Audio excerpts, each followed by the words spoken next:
Oops. Two dudes with attitudes, let's go. It's the two dudes and the attitudes, ruthless, aggressively speaking, so let's do this.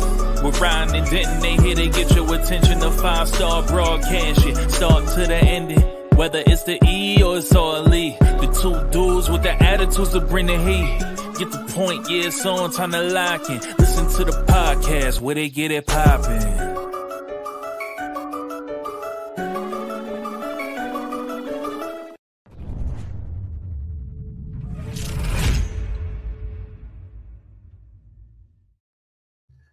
You're listening to Two Dudes with Attitudes of Wrestling podcast with Ryan Enjoys Wrestling and the Heartbreak Dude, Denton.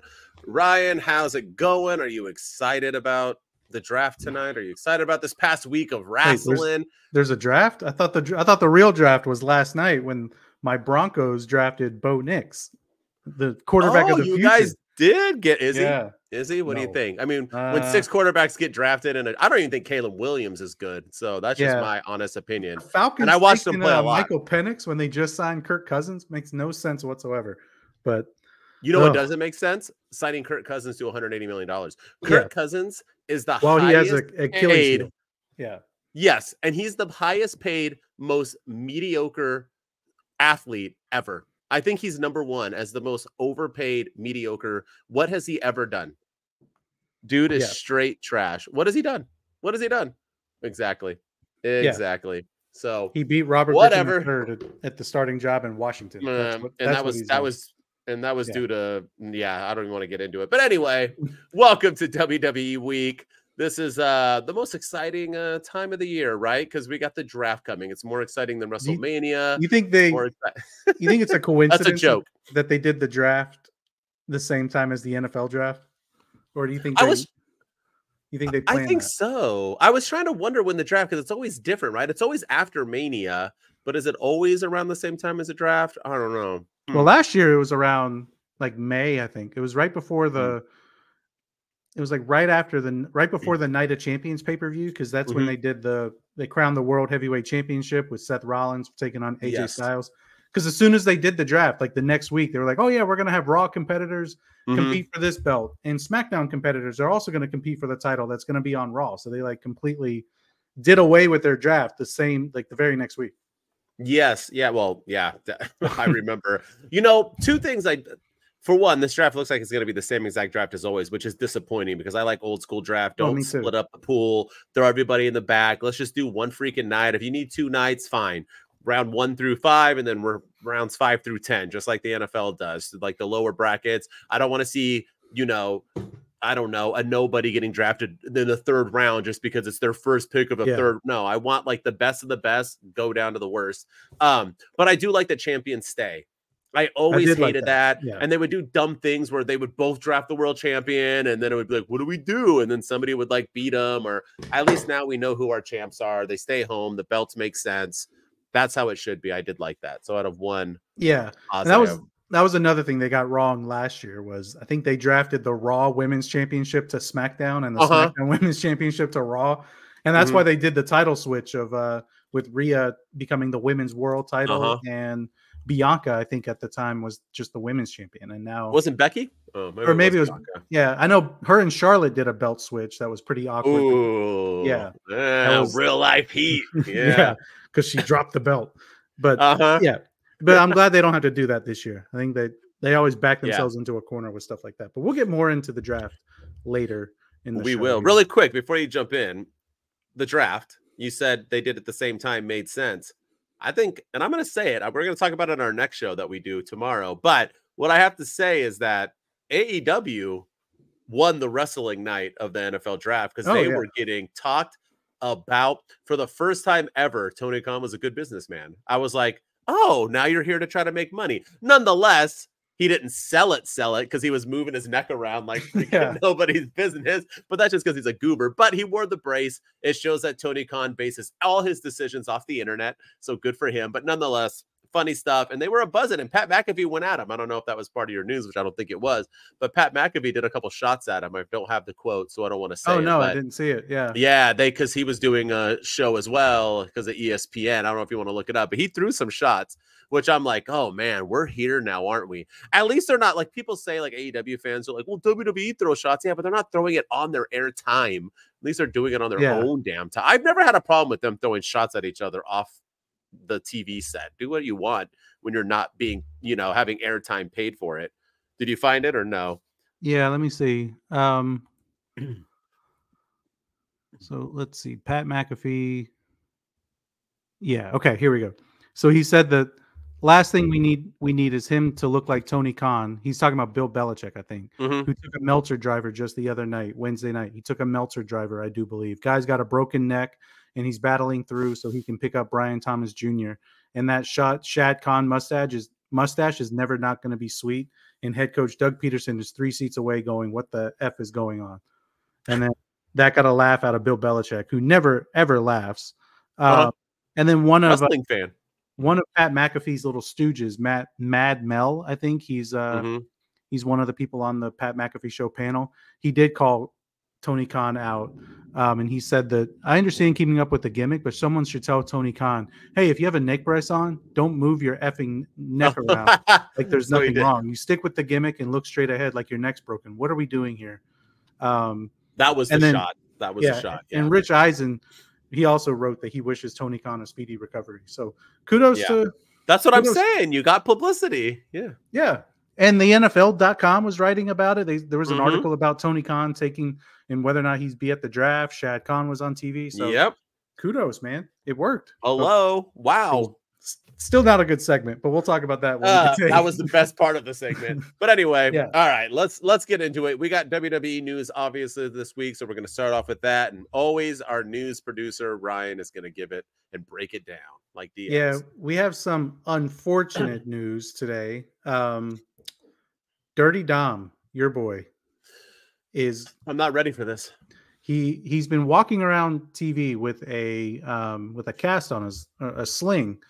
And turns out he has something. He's got the torn rotator cuff, I think, and he has to have the Tommy John surgery effective immediately. And he's gonna miss. They're saying up to 9 months of wrestling time. But the reports are that they're going to keep him on TV, which is really, really good. They need to keep him on TV. He's just not going to be in the wrestling ring.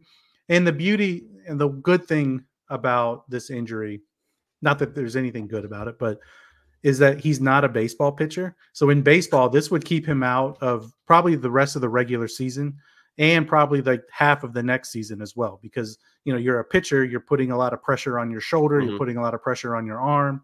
So he's not a pitcher, so the recovery is not as lengthy as it would be if he was a pitcher. So that's why they're saying 9 months, which is still a long time. But if they keep him on TV, and maybe he can heal quicker. Maybe he doesn't. Maybe there's in medicine is advanced so much that maybe that he can come back sooner rather than later. But it just feels like right now the injury bug is hurting the WWE. You got Rhea Ripley on the shelf. You have Seth Rollins on the shelf. Sheamus just came back, but now Dirty Dom's going to be out for a while. Who knows what's happening? Judgment Day. Who knows what's happening with Roman Reigns? It's just it's. Apparently Jimmy Uso also has a legitimate injury, and that's why they wrote him off of TV. Nobody has said what that injury is, but that's why they wrote him off. So to deal with injury. So the injury bug is biting the WWE at the moment, and it's unfortunate to see. All right. And before you move on to the next story, I have to say I blame Rey Mysterio. I know Dom wanted to be a wrestler his whole life. Rey probably wanted him to be a baseball pitcher, so he made him throw probably 2,000, 3,000 pitches a day, which led to his Tommy John elbow surgery that he'll probably need. A disgrace, once again, to the deadbeat dad, Rey Mysterio. But everyone here on Two Dudes with Attitudes, a wrestling podcast, we wish Dirty Dom the quickest recovery ever. I might stop watching wrestling altogether if he ain't on my screen anymore. I'm about to protest. Dirty Dom. You should. Let's go. Yeah. Let's go. Yeah. I'll tie myself up to something. They're saying that the Dirty Dom injury occurred in the April 15th Raw in the match against Andrade. And it was described as just a complete freak accident. But Luckily, hopefully, they're going to keep him on TV because they did a tease with Liv Morgan, and I feel like they're not. Triple H isn't going to tease something and then not deliver on it. So yeah, hopefully this leads to something and it just keeps Dirty Dom out of the ring. Maybe she'll fix him. Let's do all better. Maybe that's the angle.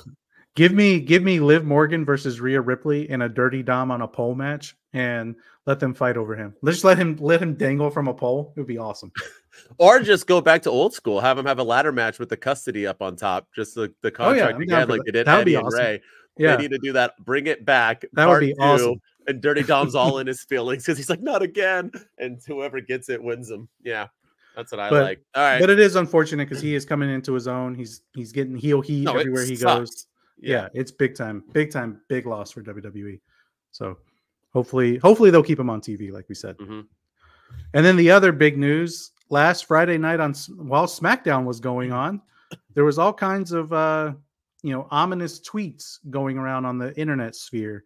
One of them was that Jinder Mahal, he wrote Maharaja out and with like a peace sign emoji. And then he changed his bio to indicate that he is a free agent. And then Xia Li also wrote, before any announcements were made, she wrote, "Thank you to the WWE for a great time," and all this, thanking the WWE, basically hinting that she has been released. So there were releases going on while SmackDown was on the air last week. And apparently the people that were impacted were Jinder Mahal, former WWE champion, Xia Li, Zion Quinn, Von Wagner was impacted from NXT, and then all of Indus Sher. So Veer is gone, and Sanka is gone. And then the big one, of course, too, that wasn't reported until like Tuesday or Wednesday of this week was Cameron Grimes has also been released. He released a video statement on his social media platforms, basically crying and saying that he got the word that his contract with WWE was not renewed. He didn't understand why this happened to him. He thought he was in a good spot, and it was really sad to see. But luckily, there are places like AEW around. There's places like TNA that are thriving. New Japan is killing it. There's options for these guys now. So it's it's unfortunate that we're not going to see him in WWE anymore. But I think I have a feeling they'll all be back to the WWE and sometime in the next 5 to 10 years, because I think they're going to go kill it somewhere else. Yeah, I mean, everyone in this world will at one time probably go through losing a job and feeling like your world is crumbling and you have, what are you going to do? So I understand how this feels and I get it. I think what hurts is that, like you say, there are other options. I don't want to break it to people. WWE's the mountain, right? That's what you're trying to climb to get. And I think that's what I don't think Cameron Grimes so much so thinks, oh, shoot, how am I going to feed my family tomorrow? Or what am I ever going to find a job again? More so than he's like, you want to be, your dream is to be a WWE wrestler. And you had that dream and now you didn't. Now it's gone and you don't know if you'll ever get it back. Were you not good enough? Do you feel like a failure? I think those are the things that really kill people more so than losing their jobs. I see everyone on the internet. They're like, oh, these poor people, they lose their jobs. And oh, life of WWE, how dare you the business. People lose their jobs every single day. That sucks. And it's happened to me. I get it. But what I'm saying is I think the thing that sucks is when you are an athlete at that level and you are a professional wrestler at that level and you hit that mountain and it falls down. I think that's what hurts more than I just watched a movie last night called Challengers. Really bizarre. But that's what the movie's about. It's about a girl Zendaya, who's a tennis player, and she ends up getting injured in college, even though she should have went to the pros. So she never lived up. So she kind of like loses her mind in a sense. That's like the same thing, right? If you once you're there, man, when you're you work hard, man. That's why people are like, how could you be upset that you got a silver medal in the Olympics? Bruv, because for their entire lives, all they did was train to win a gold medal and they didn't get it. Like when you're I don't think people understand sitting on their couches, eating, Doritos and doing nothing with themselves. Don't understand the dedication it takes to become a professional athlete. And yes, wrestlers are athletes, whether you count it as a sport or not. So to hit that's where I feel for these guys. Jinder Mahal's been there, done that. That guy, I can see him coming back to WWE. But someone like Cameron Grimes, I can see him being like, what else could I have done? If they don't want me now, why would they want me in the future? So keep your head up, Cameron Grimes, because I like him. He's got talent. And once again, I thought Vince McMahon was a problem with the whole NXT coming over. I guess Triple H is too, because I thought he should have never went to WWE. I thought it was way too early. I thought he should have stayed in NXT, and that's a prime example of you can be great in NXT, but not ready for, or the WWE not be ready for you. I also heard supposedly he claimed that he was told 5 days beforehand that he wasn't being released. So shit happens, but that's pretty messed up, man. He said that on Busted Open. He did an interview with Bully Ray and Dave LaGreca and all, and he said, "Yeah, I was told 5 days before that, you know, I didn't have to worry about my job." And then he said something about he noticed that he felt like he should be on TV a little bit more because of what they're paying him. And I don't know if that ruffled somebody's feathers the wrong way or if that just irritated somebody, but somehow, 5 days later, he was released from his contract after being told he wasn't. And then the one that really surprised me, not so much Jinder Mahal. I mean, we got to sit and talk about him for a second because like, I know that he hasn't really done anything of note. I mean, his last big thing was getting made famous by Tony Khan and AEW. Speaking of bad business decisions that Tony Khan has made, but you know, he did his thing with The Rock. The Rock came back on the first episode of Monday Night Raw this year, and Jinder Mahal held his own against The Rock. Hell yeah, he did. Yeah, he looked, and then he had a match with Seth Rollins for the World Heavyweight Championship a few weeks later, and then he just kind of disappeared and fizzled out. But Jinder Mahal, man, he's somebody who he's got a great look. He's got a great. He's good in the ring. He's great on the microphone. He is going to land on his feet, and he's going to go kill it somewhere. And I hope. TNA. I think he'd be great. Get him and Heath Slater back together. And get the band back together. Like, I would love to see that. Drew's gonna go to TNA. The 3-man band. Drew's gonna go there in AEW next. Of course, because his contract apparently he hasn't re-signed his deal yet either. Oh, he 100% has signed that bad boy. But I felt bad for Jinder Mahal, and then Von Wagner, man, he was just coming into his own on NXT. That one really surprised me that they let him go. But you know, he has an angle every single week on TV. I know. Better watch out, Sol Ruka. You might just get released tomorrow out of nowhere. Like, that was a surprise. I mean, he's literally has had an angle. His brain thing, we didn't even find out. Whatever happened with his brain? Dang it. Yeah. We'll never know. And they did the same thing with Mustafa Ali. Like, he was going for the North American Championship at a pay-per-view, and then they just released him and gave the match to, I think, Dirty Dom or somebody. And but look at those releases. Ali's the biggest he's ever been. Dolph Ziggler killing it, having a good run. Like, neither of them had to go to Matt AEW. Riddle. Matt Riddle is killing it. That's what I mean. So they will be okay. I just think it's getting to that mountain, right? And I think someone like Cameron Grimes, that hurts a little bit more.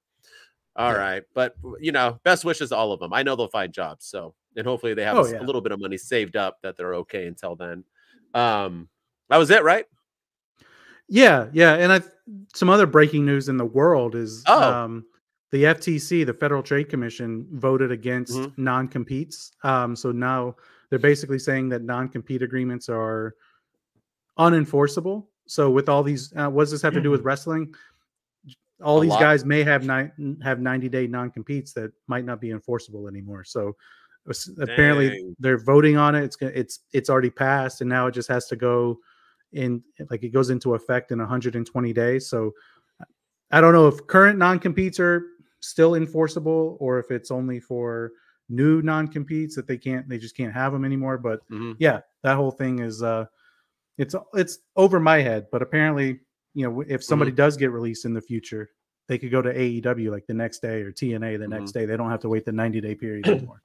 Well, I mean, that was all because of the Monday Night Wars. I'm glad we're over that. But I've always wondered with the 90-day, do they get paid that entire time? Because how can you force someone not to get a job and not get paid? And if you void a contract, do you have to honor it, or do people sign like the UFC? They release people all the damn. Oh, you've lost twice, you're out, but you signed a 5-fight like, you get paid the rest of that money. Like, I know in the NFL you do. They don't just fire people. You trade. You get WWE. So you're just.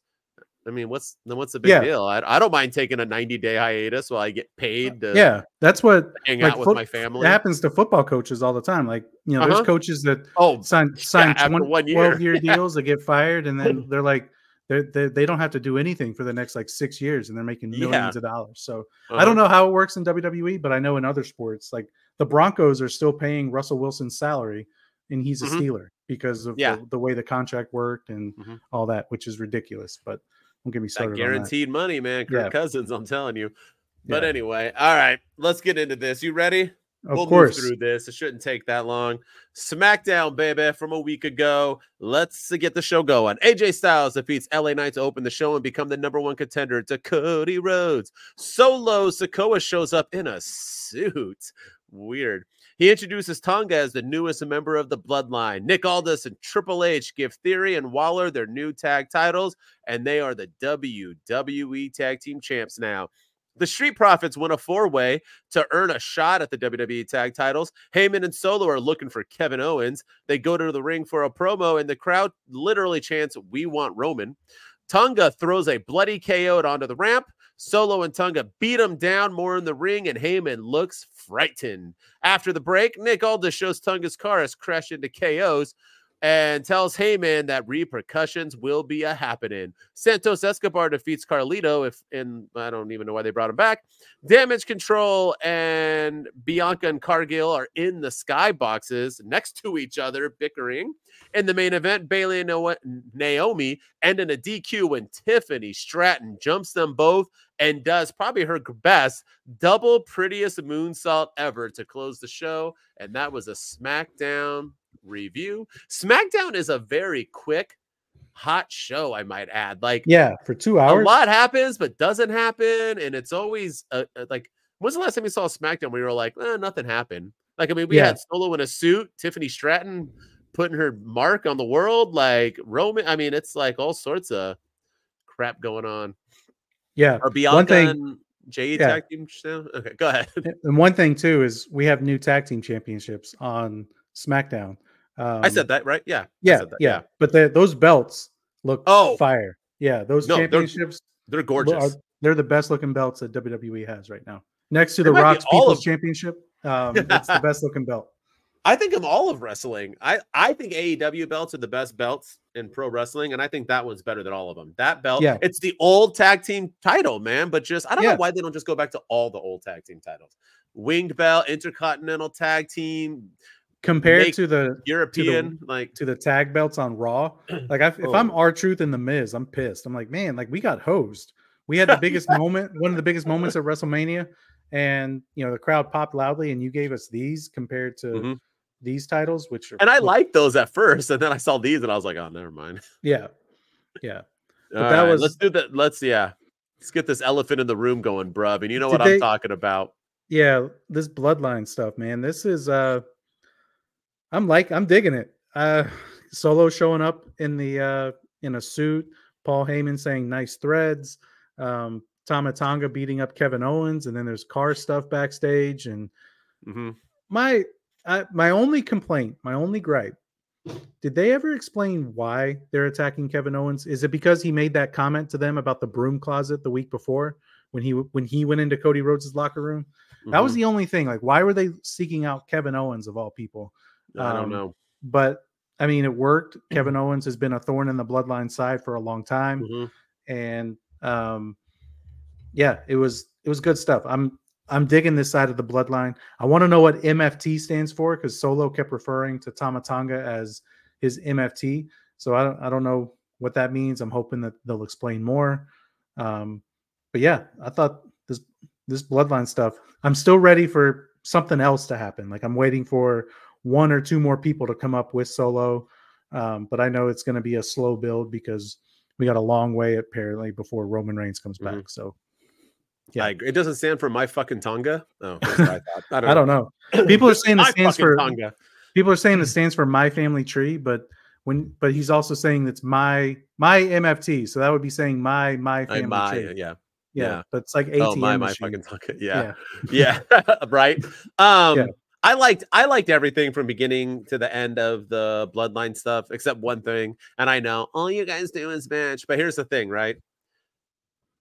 I was already upset last week that Solo had the audacity to kick somebody out of the Bloodline for losing, when literally this guy has made a name for himself by losing matches.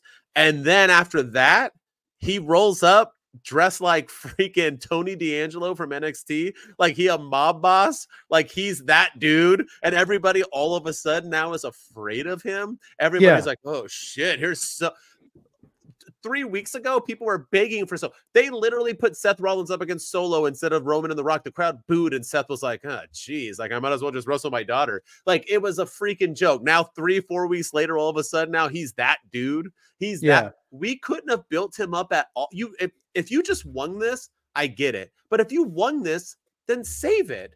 Why not have situations happen? He beats up freaking Jimmy. The next week, he beats up Kevin Owens. The following week, he does. Let's build him. You can't just have him say losses matter when he loses every week. Yeah, and then all of a sudden, he's the mops. He's going up against Roman, right? Give me that phone. This is bloodline business. Me and Tonga, like so stupid. But anyway, that's some like whack ass booking, and I don't care. I agree. I do agree with that. And then I also, like I said earlier, I don't understand why they attacked Kevin Owens of all people. No, they never said why. Like, why wouldn't you want to go after Cody Rhodes? Cody Rhodes is the one that beat Roman Reigns. Cody Rhodes is the one. Cody Rhodes has the championship, and Cody Rhodes has the locker room that the Bloodline can't use anymore. That is true. So why not beat up Cody Rhodes instead of Kevin Owens, who was going into that locker room that I don't know. Or Nick Aldis. Why don't you whoop up on the mountain? No, they're afraid of Nick Aldis. Everyone's afraid of Nick Aldis too. Yeah, dude has an Impact career. What are you afraid of? Like, I don't get. Dude scolded A-Town Down Under in the middle of the ring for disrespecting Triple H, but he can't. You can't stop. That's what happens when you're bagging Mickey James, my man. You get respect. But Tonga's looking like a beast. He's looking just like he did in all his other promotions. He's a feist little. He's like what Scrappy Doo was supposed to be. You know what I mean? When you know, God, what was his old? I forgot his name already. Pete Dunne. What was Pete Dunne's stupid name? Butch. Butch. Yeah, that's what I think Tonga is. That's who he is. Except he does it right. He's just that guy that's like, yo, I'm a freaking go. Like he was like, we need Kevin Owens. We can't find him. Tonga's like sniffs that dude out and is like, get him. Like he's just that guy. Like he was even fired up. They were holding him back. They need to put him on a fucking leash. That dude's like, I need to like whoop people. But he looks like dude's like chiseled. He's a freak. And his dad supposedly used to whoop people in real life. So like backstage, wasn't he known for that? Like someone said something to him. He just like whopped him in the mouth and they were like, sorry, Haku. Like he was like that dude. So but anyway, so that happened, and then I guess we could talk about some Tiffany Stratton, right? Those are the two biggest things. Stratton, I mean, she fixed her outfit. Good. I mean, that's good for the world, I guess. I posted about it, but I mean, I guess we don't have to see boobies popping out. But nonetheless, she got a new outfit. That double prettiest moonsault ever was phenomenal. But where are we going with this? I mean, Bayley's not losing the title already. So it's just a way to just kind of get the women's division going. But I feel like Tiffany and Naomi are going to lose in the end. I don't know. What say you?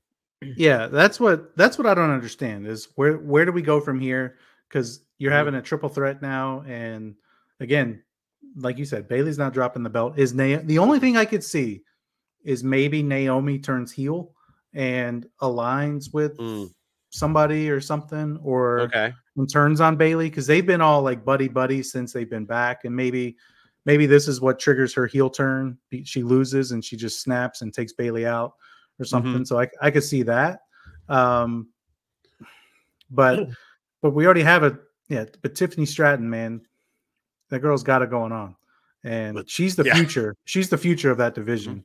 And I'm happy to see that she's getting opportunities. I was worried she was going to get lost in the shuffle when she got called up to the main roster, but I'm digging what she's doing, and I have a feeling that good things are going to come. But I just don't really know where we're going with this. I really don't. Me neither. And really quick, because I know we got to go to Raw, but baby, I like it Raw. But speaking of Stratton, but this is a good example, and I'm not dogging on indie wrestlers, but when NXT and HBK were getting all these athletes and everyone was shitting on them, saying that that's not what you do, that's not how it works, you need indie wrestlers. Well, I think Tiffany Stratton and Logan Paul are telling us otherwise. If you're a natural athlete and you put in the dedication, that turns into being a phenomenal wrestler. This isn't the olden days anymore, ladies and gentlemen. Wrestling's an athletic sport. No matter what anybody says, whether it's TV and so on, you need natural athletes. So if you're an indie wrestler and you are an athlete, more power to you. But I think the days of, a dude who's willing to jump off a roof of his house onto a trampoline or through a burning table isn't what people are looking for anymore. They're looking for these type of athletes who have charisma and so on. So look at Trick Williams. Trick Williams was we'll talk about him when we get there, but good example. But he was a college basketball player at at the University of South Carolina, I think, or football player or something. And so you know him. Cool. Just an all around good athlete. And now look at him. He's the face of NXT. You know, so yeah. Hell yeah, yes. He might be the face of WWE soon. That's what they're looking for. They're not looking for the people who get hit with light tubes anymore. So yeah. Oh, too bad. Well, I guess I'll delete all the videos we made together. I know. So South Carolina, North Carolina, do you have beef like I do with Southern California? I know it's two different states, but like I always tell people that Northern California is not California, and I get shit all the time. They're like, how dare you? I'm like, oh yeah, Southern California is California, bruv. That's what it is. Yeah, California, it's LA, beaches. Yeah. The people at South Carolina, they wear jerseys and stuff that say Carolina. And that pisses me off because there's only one Carolina and it's North Carolina. Like when you think of Carolina, you don't think of the South Carolina Gamecocks. You think of the Tar Heels. You think, you think, oh, Jordan, didn't he play at Carolina? Yeah. And you think North Carolina. You don't think, oh, well, you got to differentiate between the two. So there's only one Carolina and it's North. You got to keep them separated. Y'all have your own color, bruv. I'm sorry, but baby Carolina blue is not baby blue. It's North Carolina blue. Yeah, that's exactly. It's North Carolina blue. I've always called it that, and I've never stepped foot in your beautiful state. Maybe one day, but I have not. Once you get that bar going, I'll be there. So. South Carolina and Northern California. Y'all can eat it. All right, let's get into Raw. Speaking of eating things. Yeah. All right, let's get into this review. It's always long, as they say. Jey Uso's out for a promo and Damian Priest cuts him off. Priest praises him for a few and then takes a dig. Jey Uso says he will win the belt. Judgment Day tries to jump Jey, but Jey ends up kicking Priest in the face. Awesome Truth defends their titles against DIY and Ciampa isn't having it. Dirty Dom is hurt, which we find out legitimately. So Escobar is stepping in for him tonight. Priest isn't happy. Gunther and Imperium out for a chat. Gunther is actually happy he lost the belt. It relieved a lot of his stress. And now he'll be the king of the Ring General and win any title he wants afterwards. The New Day defeats Imperium and Kaiser legitimately, brutally destroys Vinci after the match. It's pretty surreal if you want to watch it. And Gunther seems pleased. Drew in the ring to cut a promo on CM Punk again, and he's also wanting to win the King of the Ring. Sheamus cuts him off, and they go back and forth and seem to be frenemies. Sheamus beats Nakamura, and Drew collapsed. Sammy's excited to hear Chad Gable's response tonight, and then gets jumped by Bronson Reed, who literally is just always around. I don't know why. Chad Gable's in the ring with the Alpha Academy. He berates all of them and tells them to deal with it. Tough love, I guess. Dirty Dom and Liv Morgan stare into each other's eyes for a hot minute. Ricochet and Andrade defeat JD and Escobar, of course. And after the match, Priest beats down everybody and tells JD and Dom he don't need them. Becky Lynch wins the Battle Royal to become the new women's champ by eliminating Liv Morgan to close the show. And that is burger after burger after burger after burger. What's good? I still have that TikTok sitting that I want to post, but I'm so afraid people will take it seriously and be like, you're body shaming. Because I can't say it since I'm not someone who obviously looks like he eats burgers. I'll be like accused of, Right. That line. Here you go, people. This ain't the Mickey James days where she was forced out there to be made fun of for being fat when she wasn't. Sheamus obviously saw the internet and was like, yeah, he's bro, making fun of himself. Run with this. 100%. He's like, yes, I came back chubby. Let's do this. That line, I'm still laughing about it. He was laughing he broke character a little bit and started chuckling. He thought it was funny. So burger after burger after burger. It was so good. That was amazing. But we don't even got to talk about that because I don't know what the heck Drew's like. I guess CM Punk's out longer than we think. That's why we're doing this. I don't know where this came from, but yeah. Oh man, what are we doing with Judgment Day? That's what I want to know. There it is. Because they teased a moment with Dirty Dom and Liv Morgan backstage where you could cut the sexual tension with the knife, and then but then like the very next segment, freaking Damian Priest is choke slamming everybody, and he's yelling at JD and Dom saying, "I don't need you guys. You guys need me. I've never needed y'all," and walks out. And then this was just a week after Rhea Ripley, like they all huddled together and she said, "Keep the group together. I will." And I don't know if this is all because of Dirty Dom's injury that they're having to like pivot a little bit and go a different direction, Yeah. But I don't know. And then where was Finn Balor? Finn Balor was nowhere to be found on WWE Monday Night Raw. Was he with Cody and the other wherever they are? Maybe. Yeah, maybe they're overseas. I know they were doing an overseas tour, but I don't know. But like they didn't explain where he was or anything. So it's just I don't just break up already. That's kind of how I feel about the Judgment Day right now. Like I love the group. They're one of my favorite factions, maybe one of my favorite factions of all time. But enough with this teasing of the breakup. Like they tease it, they do it every week. Everything seems hunky-dory for like 3 months, and then they tease a breakup. Then they get back together and everything's great. And then they tease a breakup, and then everything goes back together and everything's great. Then they tease a breakup. Now now Rhea Ripley's not there. Dirty Dom can't wrestle for 9 months. Just break up the Judgment Day and just let them go their separate ways. I fully agree. I'm like so over it. It's ridiculous. Here's the thing though. 2 things. One, now's the perfect time ever not to break up. Dirty Dom can't even wrestle. So there's one guy that doesn't have to take L's for the company anymore. Now he can just be a mouthpiece. This is a perfect way to bring Liv in, to take over for whatever reason, which we'll get into, obviously, why they didn't give her the belt. And we'll discuss if it's a good or a bad and the pros and cons. But they didn't give it to her. So she did not just yell to Rhea, I'm taking everything, if she's not going to take anything. So she's got to take something. So that's the thing, unless she's just going to take Dirty Dom. But Dirty Dom and Rhea haven't even been a thing. Yeah, what the hell? So that's all awkward. But secondly, or they really want Damian Priest to be a babyface, but why have 2 babyface world champions? I don't get that. I mean, Priest came out with this shirt all undone and trying to look sexy. He's no longer looking all gothy, so I'm assuming he's trying to be babyface. So I can see why they're building it that way. So then they get sick of Priest dogging on him, so Finn will turn and they'll beat the crap out of him, and then the crowd will cheer. But I don't want to babyface. You need a heel champion. Heel champions are better than babyface champions. Heel champion chasing a babyface makes no sense. Babyfaces chasing heels makes sense. Yeah. So we already have Cody, which is fine. We don't need Damian Priest too. So those are my 2 things. But nonetheless, like you said, get over it. I'm ready. It's not like this payout's going to be huge and everyone's going to be like, yeah. I mean, we've been seeing it for a year and a half now.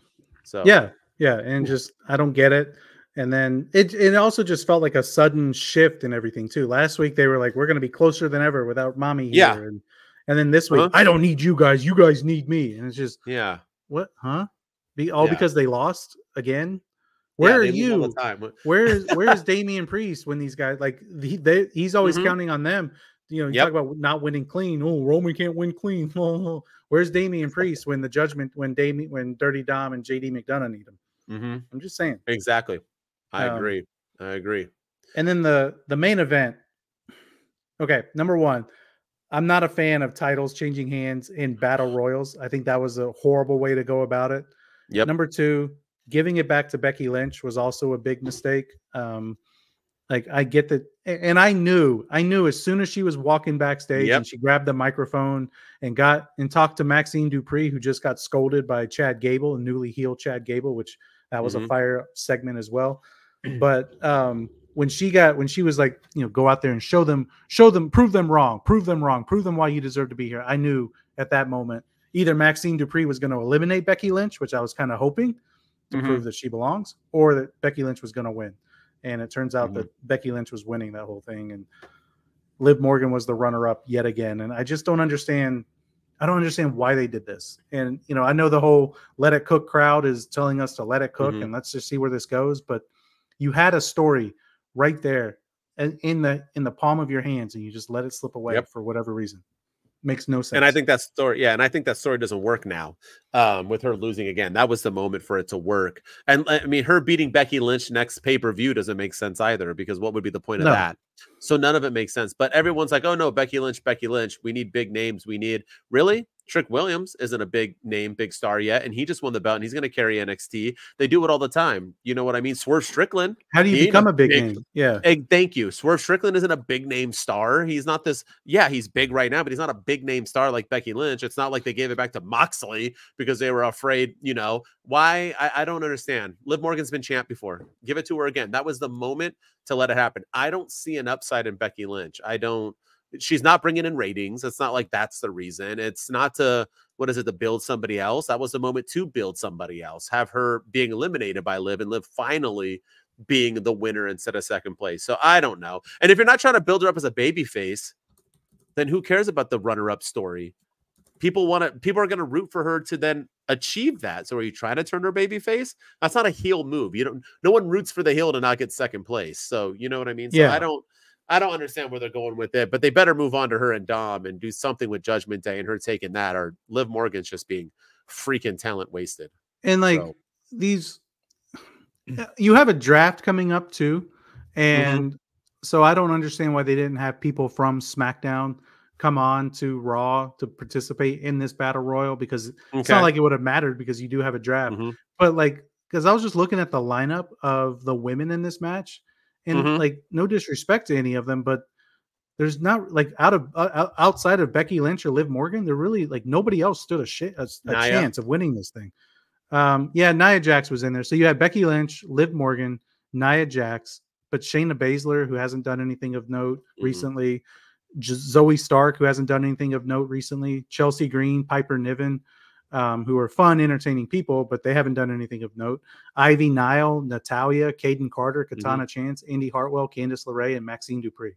Those were the participants. You couldn't have thrown Bianca Belair in there or Jade Cargill in there and like add a little bit of intrigue, especially with the draft. Like, oh, is she coming to SmackDown? Is she coming from SmackDown to Raw?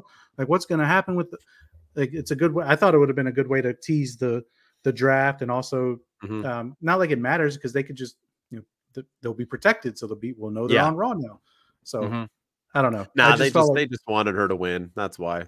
Yeah, Becky, I just felt like the lineup of the battle royal was just kind of meh. I agree. Gunther, King Gunther, bruv. Talk about making the King of the Ring relevant again. King Gunther, King Sheamus. Sheamus talked about entering the King of the Ring as well. And Drew too. So yeah, I mean, run that rivalry back.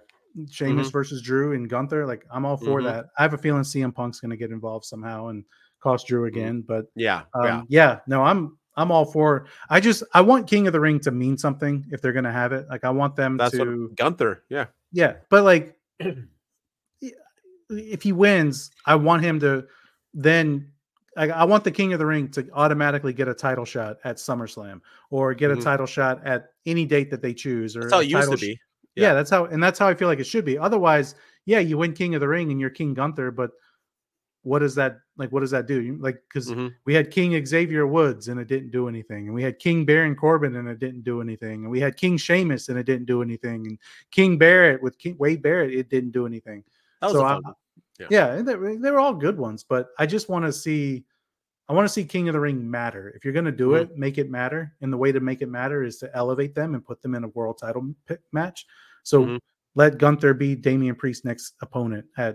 Let him win King of the Ring, and he wrestles Damian Priest at SummerSlam or Clash or Battle in Berlin, somewhere at a later date. But that's what I want to see with King of the Ring. Yeah, well, we'll see. I didn't even put Gunther on my predictions of drafting and stuff, but I don't think Gunther's going to go after Priest. I think he'll go after Cody at some point, possibly in Germany or whatever. But I think King Gunther's perfect because he's not ready to take a championship yet. They're both newly won championships. He can't lose it already. Gunther needs something to do, not being the IC champ. Why not give him the crown? Let him finally be and then you have Tiffany Stratton win the Queen.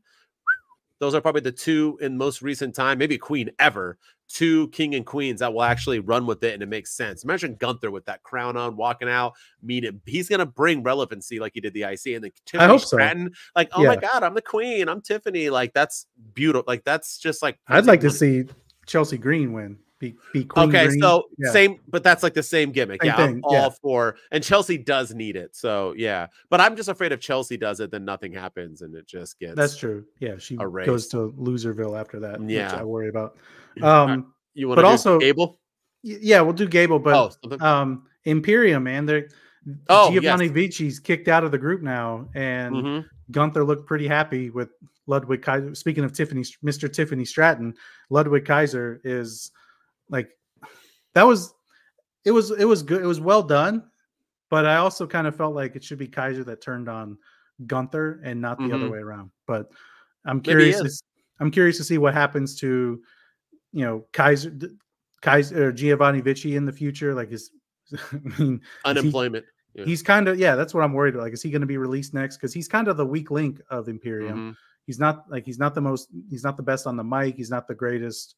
Or are we going to see a singles run? Is Kaiser going to go on a singles run Is Imperium done? Is Ilya Dragunov coming up to Monday Night Raw, and he going to be a part of Imperium now? So there's a lot of intrigue with this, and I'm excited to see it. Yeah, I like Vinci, so I don't wish him the unemployment line. No, I don't either. Like him, but I think that's where his next. I mean, he's not just a single star. What are we doing? Yeah, with him? I just don't see him. Yeah, I see him going to like another tag team or something, but not on the singles run. He's definitely the Marty Jannetty of that group. But Kaiser, man, I thought it took a little too long. I knew it was coming, just like what we're going to talk about in AEW with TK getting hit up by Jack Perry. Like, I was like, dude, happen already. Like, this is obviously happening. He's like, when do we ever follow Imperium out of the ring? Like, and it was like picking him up, hugging him. They made out a little bit. Then he brought him out of the ring. They hugged again. They started kissing again. And then he like, all of a sudden was like, let's go. And then it was like a 45-second to like a minute and a half segment of like, dude, just turn on, pick him up, hug him, sablam. Like, why did it go on too long? But other than that, it was pretty well done. And him sprinting at him, that move, man, he does that thing right. And last thing, Chad Gable, let's get it over with before we jump into NXT. You said you loved it. You just said it. I actually thought it was a little underwhelming. I thought his digs were way too quick, not effective. I don't even think they were like, you know what you are? Dumb. Hey-o! Snap it. Hey, Otis, you know what you do? Burger after burger, right, Drew? Hey-o! All right, y'all, let's go be friends again. It just wasn't like, I'm like, dude, tear them the F down. Talk about how Otis is a disgrace. The most biggest joke of a Money in the Bank winner he's ever seen in his life. And he has so much potential. And even the great Chad Gable can't teach him it. And you, girl, you're getting booed when you're supposed to be a good guy. You're a joke. And you want to know why? Because your skills are lacking and you're a disgrace every time you step foot in this freaking ring. And Tozawa, I don't even want to get started with you because you're not even worth my breath, you dancing clown. Like why are you... Ned Flanders attacked Homer. Yes, it's like you are the worst human being I've ever met, and Homer's like, he went pretty easy on me. I got it easy. Like, but seriously, his disses were like so stupid, and it felt like they weren't natural. I felt like he didn't know what to say. Like they were like, I felt like they scripted him. Just say or maybe they didn't, and he didn't know what, and he didn't want to be like too mean. I don't know. It just it didn't do it for me. I like the Chad Gable turn, but I thought the shit was weird sauce. That's just my opinion. The reason why I liked it is because they're doing the slow burn of when Otis, Maxine, and Tozawa finally turn away from him and turn their backs on him. And I feel like that pop, whenever they do, is going to be huge. Oh, for sure. And so that's what I like. I'm glad that they didn't do that immediately on Raw, where Otis, makes that face and then he snaps and attacks. Like, I feel like let's let that cook a little bit. And when he finally does, those three are going to get pops, and it's going to be because of what Chad Gable's doing. So I did like that because I think it's going to help elevate at least Otis, maybe Tozawa, maybe Maxine, but they're going to get loud ovations because of that. But yeah, I agree with you that his digs felt they felt too quick. It was just like, hey, you're dumb, and you're stupid, and you like you're and then like that's it. Like you lose a lot. And it was just, okay, now that's the end of the segment. By any means necessary, we're gonna get the title back, right?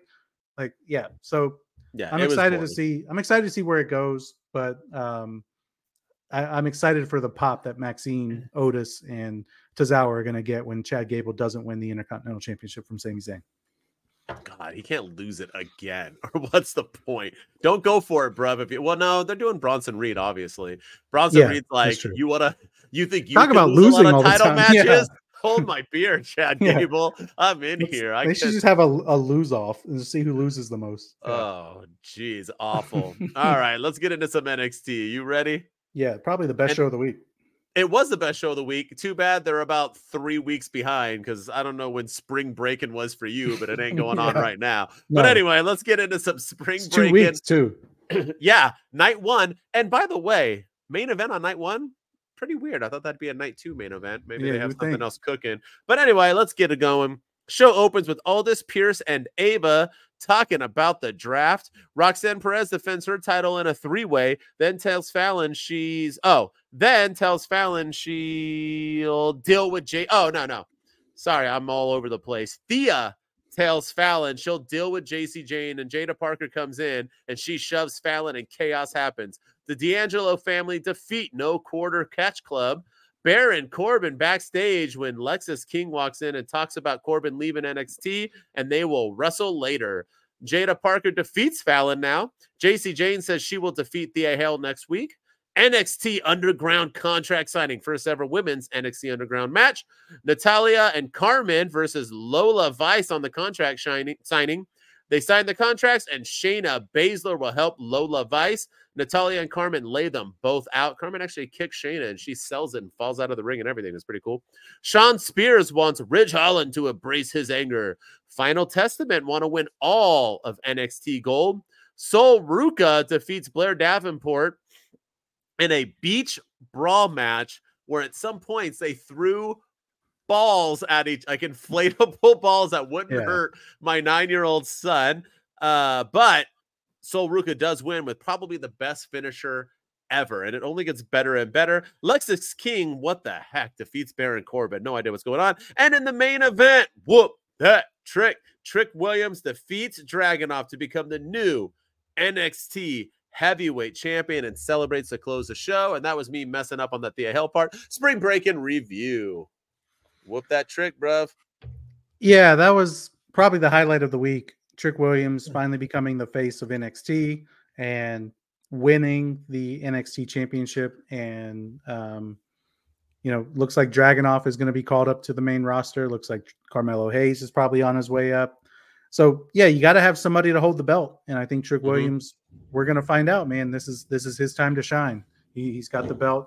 And he did an interview with Busted Open recently and said that, he talked to Shawn Michaels and he said, hey, let me have the ball. Let me run with it. Let me be your quarterback of the show. And Shawn Michaels said, everybody says that. What makes you different? He was like, you won't see anybody working harder than me. You won't see anybody, and he's done a great job getting over, but now the ball's in his court. Now he is the quarterback of that show. So I'm excited to see what rivalries come out of this. I'm excited to see who he feuds with next, who he goes after. There's a lot of potential on NXT right now. So kudos to Trick Williams. In less than a year, way less than a year, I think, he literally was a hype man to a man who won NXT North American title and lost it the next day to Dirty Dom, to now being the face of NXT. Yeah, that dude works hard. And kudos also to all of pro wrestling. The fact that in a 3-day span, we got 2 black world heavyweight champions in Swerve Strickland and Trick Williams. So props to pro wrestling. Times are changing. There was a time where a black athlete, an African-American, could not even touch gold, let alone heavyweight championship gold. Now we got 2 in a 3-day span. Props to pro wrestling.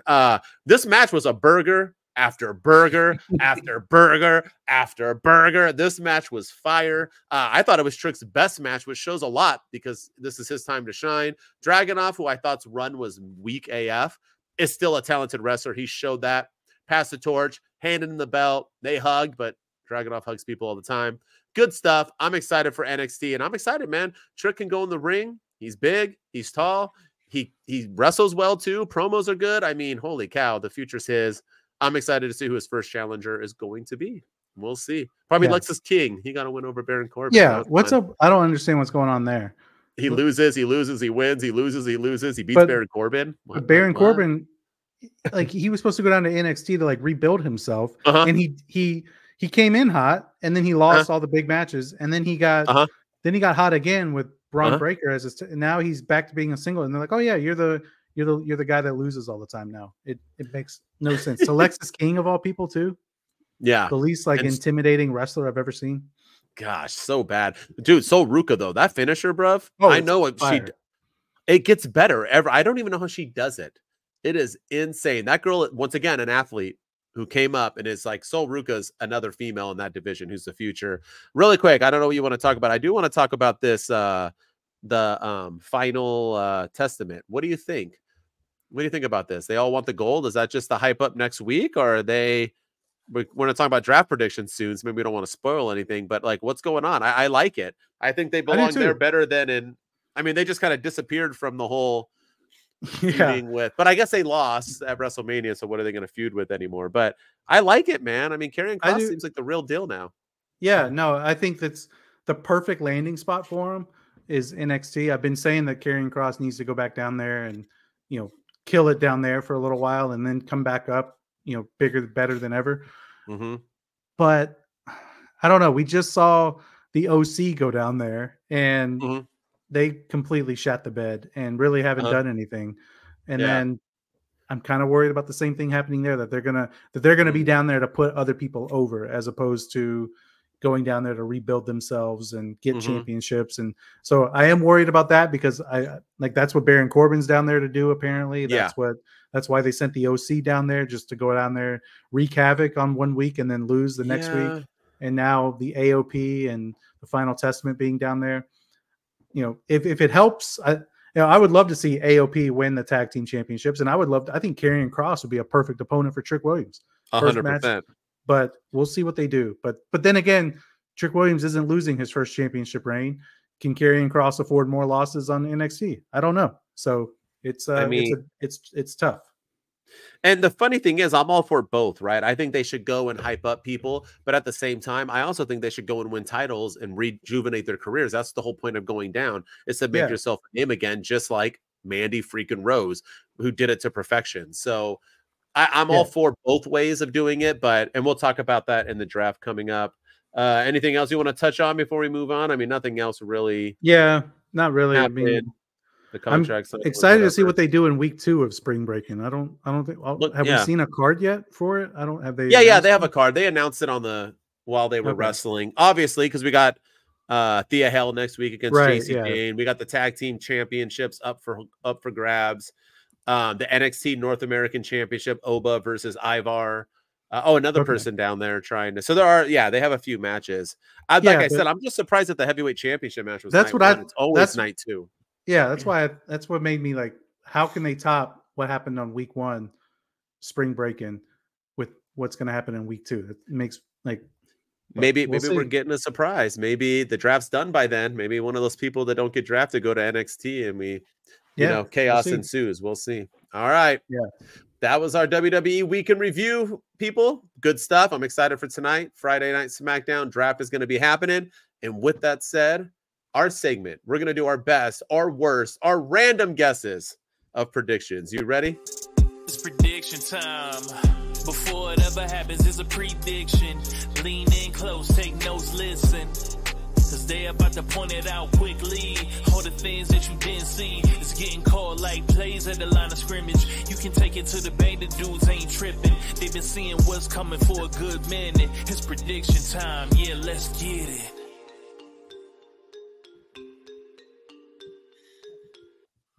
Different type of prediction today, because we're doing the WWE draft predictions. Holy cow. I'd be surprised. I mean, I wrote 10 down. I don't know what we're going to do, if we're just going to go through a few, go back and forth. But I wonder how many we're going to get right. So we'll see. A few things, though. A few things that we were talking about, right?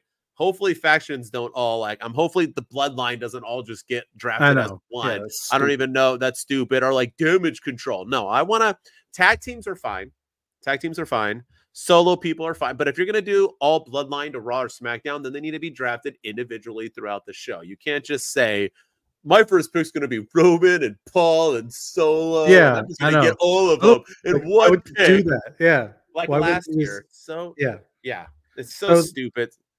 So the rules for the draft this year, let's hear them, are follows. So on SmackDown, there will be 4 rounds, so 16 picks total.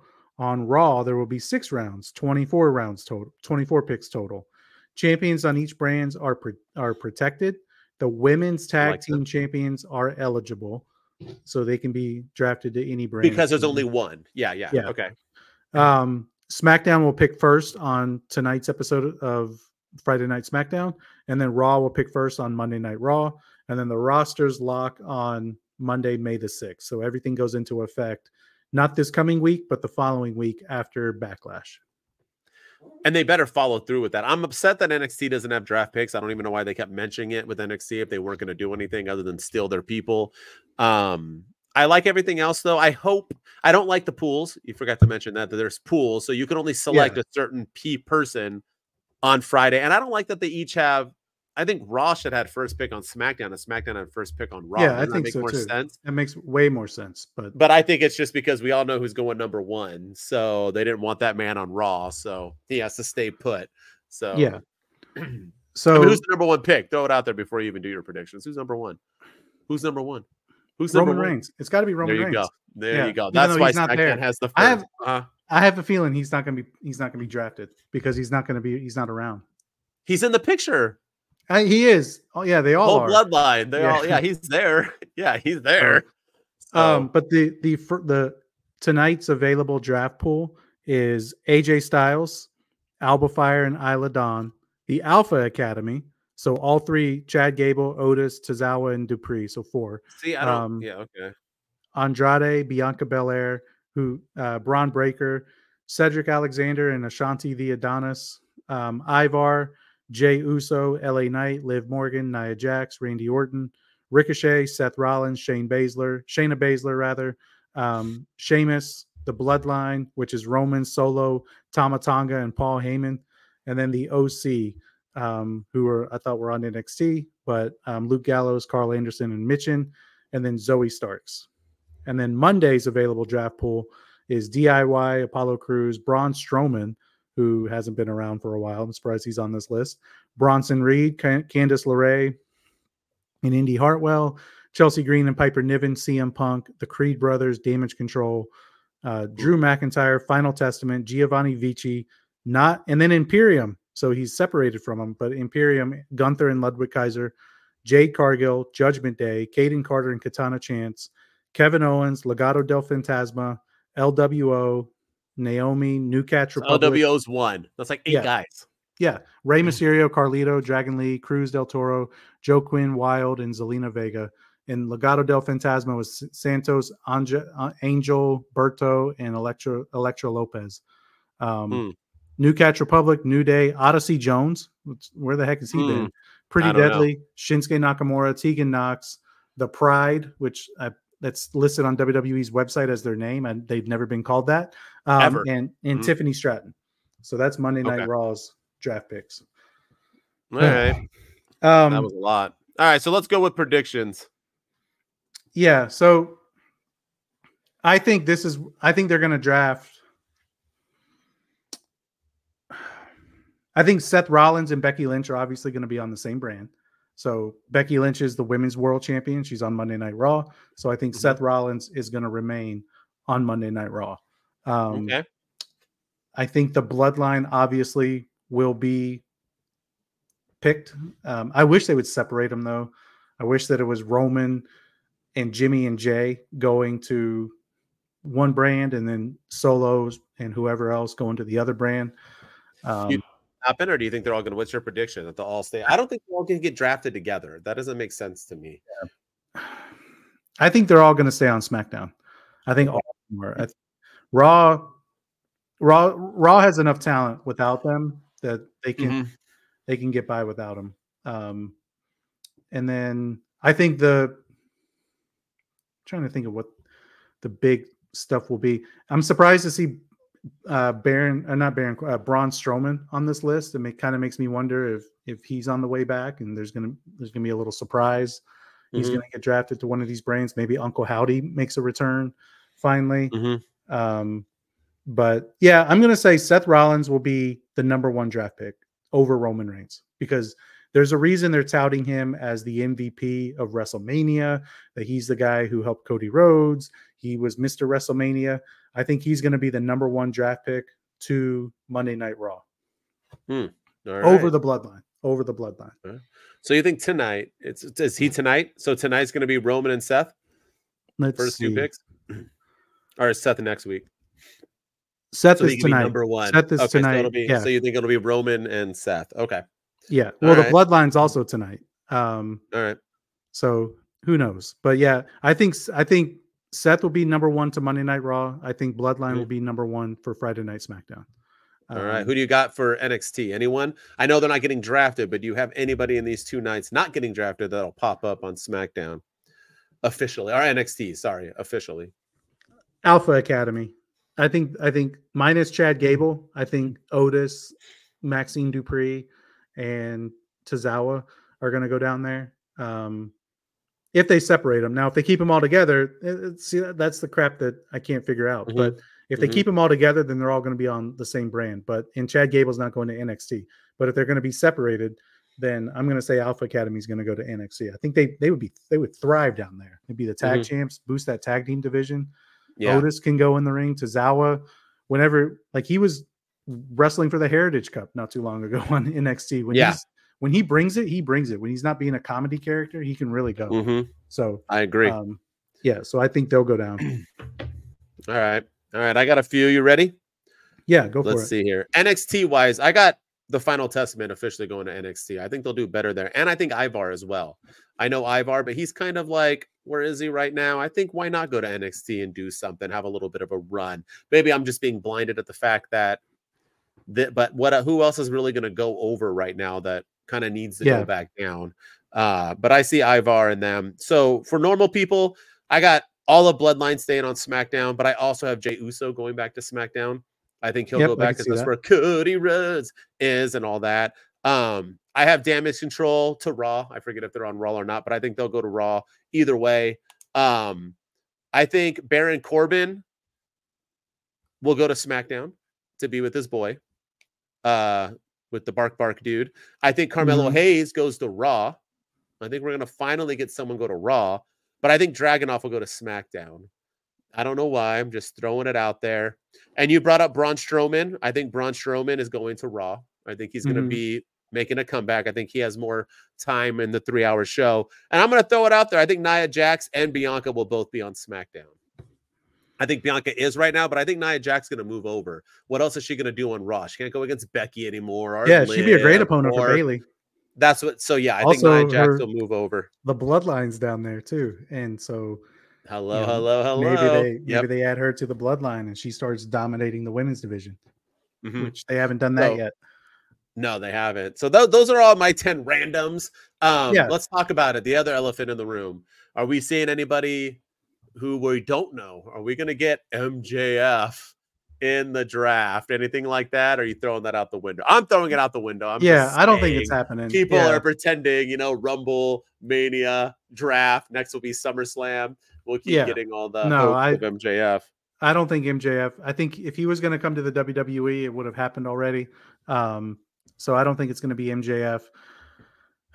But I'm going to, I think I could see Alpha Academy going to NXT. I can see the Final Testament going down to NXT. I think they would kill it there. I think the Street Profits and Bobby Lashley are going to move to Raw. They'll go from SmackDown to Raw. I think they need a change. They need to start racking up some wins. And I think a change of scenery would be good. I think one thing with Gunther out of the picture, if Gunther does move to SmackDown, they need to get like LA Knight or some other people on Monday Night Raw to kind of fill that mid-card scene for the Intercontinental Championship. So that's why I think Bobby Lashley would be a good person to come up.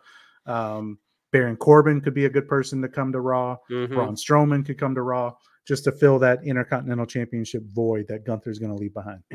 I agree.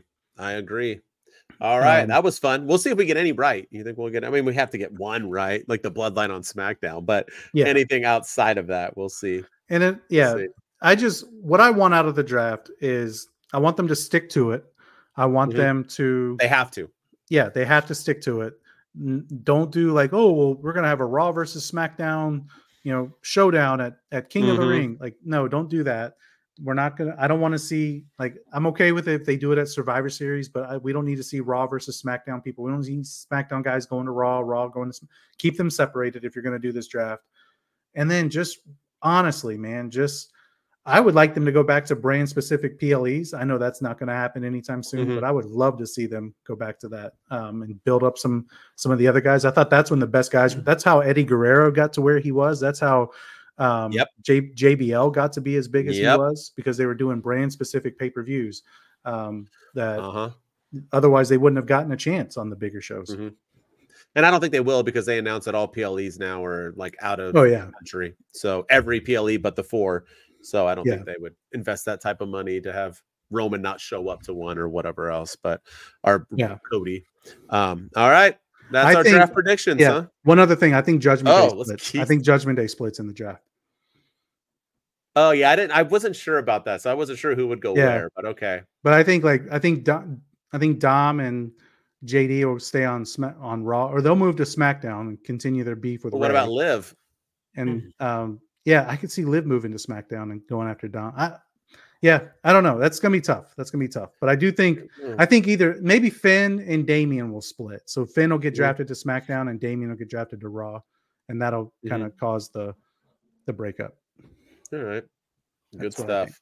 Yeah, good stuff. All right, we'll see tonight. So next week we have a lot of stuff to talk about because we're gonna talk about the draft on SmackDown, the draft on Raw, NXT Spring Break in Part 2. If we get any surprises, it should be a fun week next week. Should be a fun week. Yeah, man, it's good to be a Backlash fan. is the following week, so we'll have predictions. Maybe a watch along. We'll see. Well, it's on like at 10 a.m., right?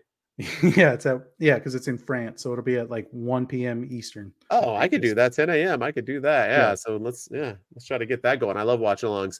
All right, man. Thank you all for tuning in. As always, thank you for continuing to subscribe. Our counts keep going up. We appreciate you guys for tuning in, as always, to listen to us, give our opinions on this lovely thing we love of pro wrestling. You can catch me everywhere at HBD Denton. That's all social media platforms. And with me forever will be the man with the plan. Ryan enjoys wrestling. Like he said, man, we're blowing up on YouTube. So keep subscribing, keep showing us the love. If you're listening to us on audio, we appreciate it. Go leave us a 5-star rating and review, and then go follow all of our socials at 2 Dudes with Attitudes on TikTok. Go follow me on my socials. Go follow Denton on his. This is going to be our year, man. We're blowing up, and we wrote it on Chris Van Fleet's X account that we are the best unknown wrestling podcast out there, but I want to change that. I want to become the best wrestling podcast out there. And so 2024 is going to be the year of the dudes. Let's do it. 2 Dudes Wolfpack. Let's go. It's the 2 dudes and our attitudes ruthless, aggressively speaking, so let's do this. We're Ryan and Denton, they here to get your attention. The 5-star broadcast shit, start to the ending. Whether it's the E or it's all E, the 2 dudes with the attitudes that bring the heat. Get the point, yeah, it's on, time to lock in. Listen to the podcast where they get it poppin'.